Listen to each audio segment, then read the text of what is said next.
You have this dream of like, if I could just have that, then I'll be happy.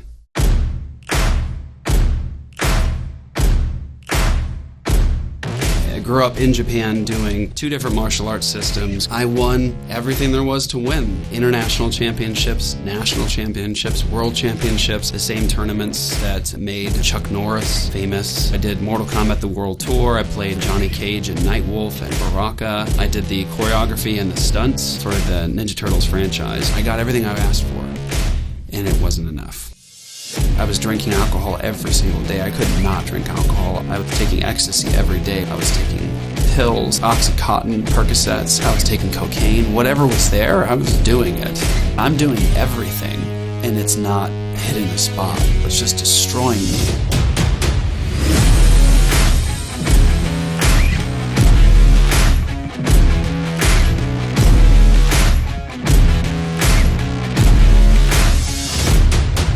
I was leaving my wife and now my newborn son every day. I disappeared to Vegas for like 4 days. As soon as we get there, drop the ecstasy. I was doing drugs behind my friends' backs that they weren't doing. What would get a normal person high for 24 hours, I was taking like 4 and 5 tabs, and it just basically was like a cup of coffee. It was like day 3. My friends at this point were worn out. I was like, let's go. They're like, no, we're done. We're taking a break. I'm not done. And I had like a bottle of hard alcohol and a bunch of tabs of ecstasy, and I took them all. Ecstasy users know how you die with ecstasy. You overheat. When you see people OD on an ecstasy and they're just writhing around and just they can't stop moving and their skin is red and they're just gasping for air because they're just cooking themselves. Their body's just jacked up. It's like 4 in the morning. I'm completely high and out of it. I'm coming in and out of ecstasy and just confusion, and all of a sudden I'm like alerted to my heart. And my heart is just going faster and faster and faster and faster, and I look down at my hands, my arms, and it's just blood red. Now I'm instantaneously aware. I'm overheating. Turn the bath on, and I fill this bath up with cold water and dump the ice in there, and I get in it, and I look down, and my body's not getting better. It's getting worse. My heart's going crazy, my body's blood red, and I melted the ice. This bathtub now is like full of warm water. I'm dying, like I'm gonna give up now. And I had this moment in this stupor that I'm in where I just called out to God. I said, I know what I'm doing.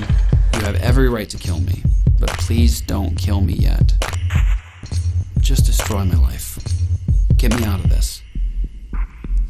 And it was honestly like a switch. It was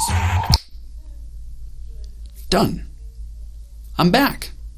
My heart just goes right back to normal. My body, it feels like this cold rush comes over me, and it's just like the heat is lifted off of me. And I'm sitting there now on this bed, and my life is spared. I'd like to tell people, and then that's where my life changed. But I didn't understand the gospel, and I didn't understand Christ and his lordship. I went back to using.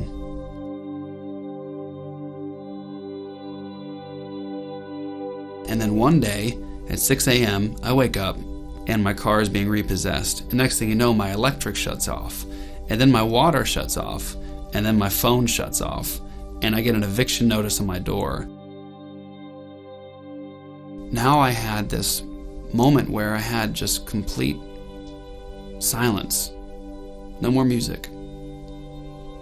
No more nothing but silence. It's me and God.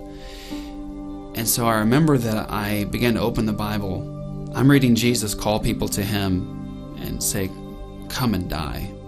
And I thought to myself, I never understood that. And I'm seeing Jesus say, repent. And I'm seeing the Bible talk about when a person turns to Christ, they're coming to have peace with God and to be forgiven.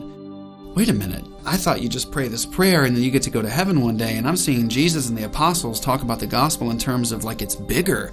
It's better than that. It's not just a message about saying some words and then going to heaven one day. It's about you being reconciled to God today and being forgiven and knowing God and God changing you and transforming you and making you like Jesus, all as a gift because of what Jesus did. And I'm seeing it and I'm just like overwhelmed with my guilt. God was nothing but good to me, and I have just spit in his face and rebelled against him with a high hand. There was no magic prayer. I didn't read a tract. I didn't recite some words. I just understood the good news that there was peace with God through what Jesus accomplished on the cross. And so I remember that I talked to God. I said, Lord, I am broken, I'm foul, I've got nothing to offer you, I'm not good. I can't satisfy your demands ever. Please save me. Take over my life.